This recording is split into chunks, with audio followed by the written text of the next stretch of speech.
Well, good morning, English 1 students.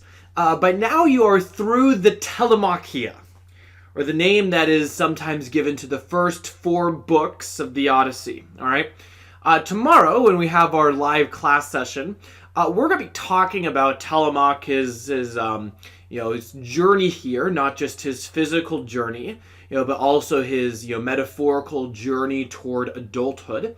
But what I want to do today is I want to talk about another theme that emerges during the course of Telemachus's travels that's rather important for understanding the book as a whole. And that specific theme I want to look at is hospitality. All right. Now, last week I asked you, as you were reading through, to make some different lists of the different ways in which Nestor and then Menelaus showed hospitality to Telemachus. All right.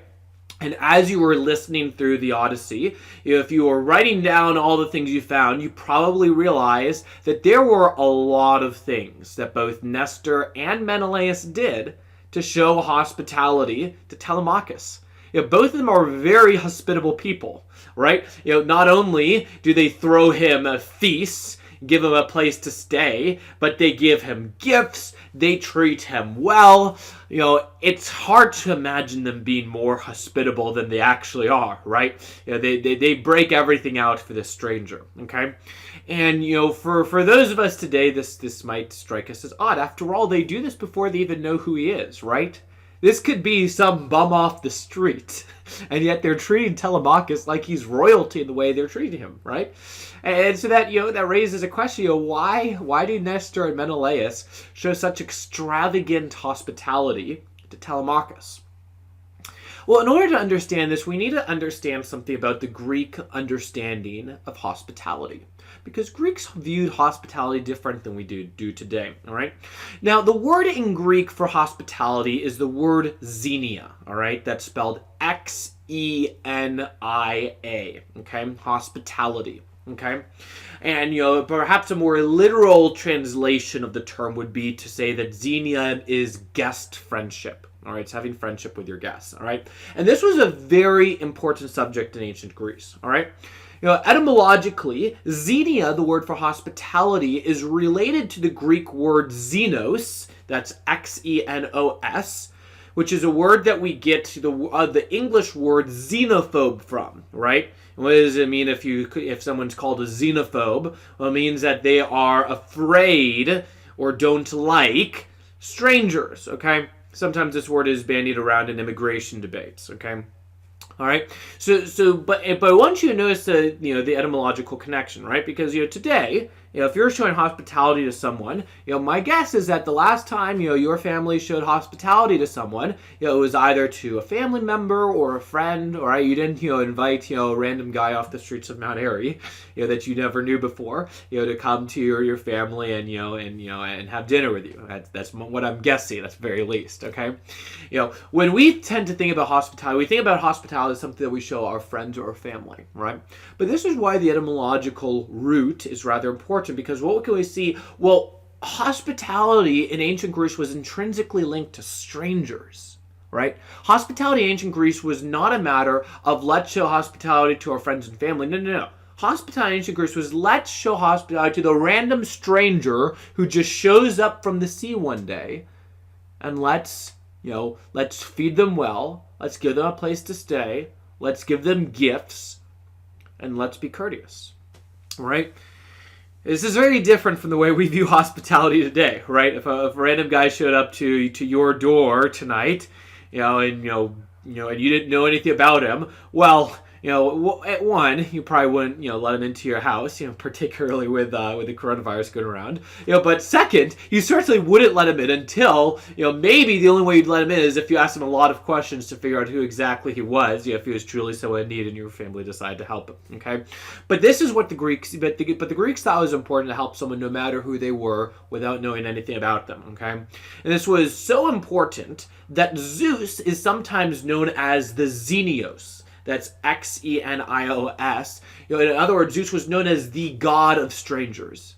And showing hospitality to strangers was a very important, cultural and moral obligation that people have. All right? And, now why was Xenia so important?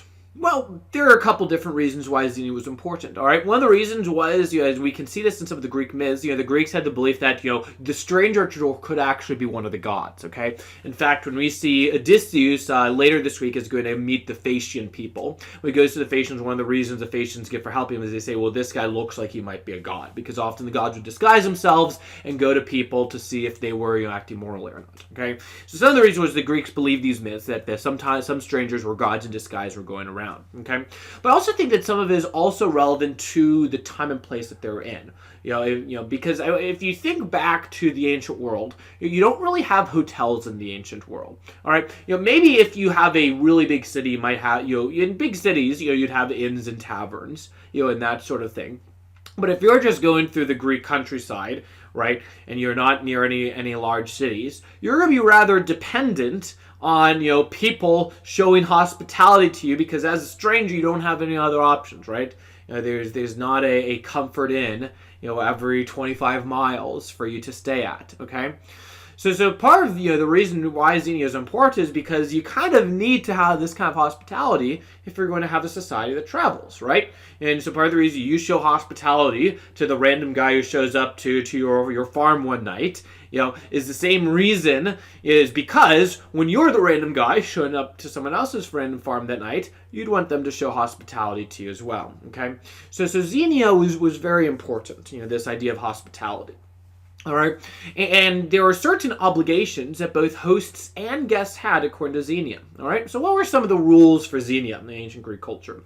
Well, if you were the host, right, there are a couple obligations you had with Xenia, right? One of the first obligations you have is that if you see someone who is a stranger who needs a place to stay, you should offer them a place to stay. Okay, it would be a shame to a city, if in a city, no one showed hospitality to someone. That would be a shameful thing. Okay, earlier last quarter when Theseus goes all the way from Pyrrhus to Athens, and only one civilization gives it a place to stay. That is that's a mark of shame on everyone else that they wouldn't show hospitality. Okay, the first thing you need to do if you're a good hospitable person in the ancient world is you give strangers a place to stay. If you see a stranger, they don't have a place to stay, you give them a place to stay. Okay. Second thing, you don't ask him any questions until after you fed him, okay? So, ancient hospitality is not, hey, you need a place to stay, now let me, grill you to make sure you're not, a robber or a thief, before giving you a place to stay. No. The idea is, they're a stranger, you welcome them in, and you make sure that all of their needs are kept. Right, you provide them food, you provide them drink, you draw a bath for them if they're dirty after a day of travel on the road. You give them everything you need before you ask any questions. Okay, you don't ask questions first, and then finally, you also give them a place, to stay, spend the night as well. And then finally, before they leave, as if that weren't enough, as a host, you're expected to give your guest a gift, right? You need to give your guests a gift. That's how the ancients viewed hospitality. It's not enough to just give them a place to stay and feed them and give them drink. You also need to give them a gift. Okay, it's high expectations, right, for the average stranger who might show up at your place one day. But there were obligations on the guests as well. Okay, and what obligations were on the guests? Well, first off, guests needed to be courteous. They needed to be polite. They couldn't be rude or unruly, in their actions. All right, guests needed to be courteous. They also needed to try and keep themselves from being burdens. All right, it was a very bad thing for a guest to become a burden. That would be a bad guest. That guest would be violating the rule of Xenia. And finally, just like the host is expected to give a gift to the guest is also expected to give a gift to the host before leaving. All right. So what we get at the end of this time of hospitality is a time of gift giving, all right, of two people exchanging gifts, which is a very powerful symbolic act, in the ancient world, okay? All right, so that is the ancient practice of Xenia, all right? And hopefully, that gives you some clarity on, why are Nestor and Menelaus, going so over the top, when they're giving Telemachus all this stuff. But another thing we need to realize is that this helps us understand a lot about what's going on in Homer's Iliad and the Odyssey, because a lot of the Iliad and the Odyssey are actually concerned with those who practice Xenia and those who don't, all right? And certainly we saw this in the Iliad, right? We had the famous scene where you've got Glaucon and Diomedes, these two great Greek warriors, who go out in the battlefield to fight each other, learn that their grandparents show hospitality to each other, and suddenly decide, oh, we're going to be friends. Let's exchange our armor in the middle of the battlefield and go and, kill other people, but we're not going to kill each other anymore, okay? So we saw in the Iliad, how powerful good hospitality was, but we also saw a key violation of hospitality, in the character of Paris, right? If you look at the rules of Xenia, nowhere in the rules of Xenia does it allow a guest to steal the wife of his host, okay? That would have been, in some ways, what Paris did, it was wrong because it was, adultery, stealing another man's wife. But the fact that it was inhospitable as a guest to do that would in some way to the Greeks have been just as bad, because Xenia was very important to the ancient Greeks, okay? And one of the things we're going to see in the Odyssey is that Xenia is very important too, okay? We obviously have, some more examples of guests in the Odyssey, who do not follow the rules of Xenia.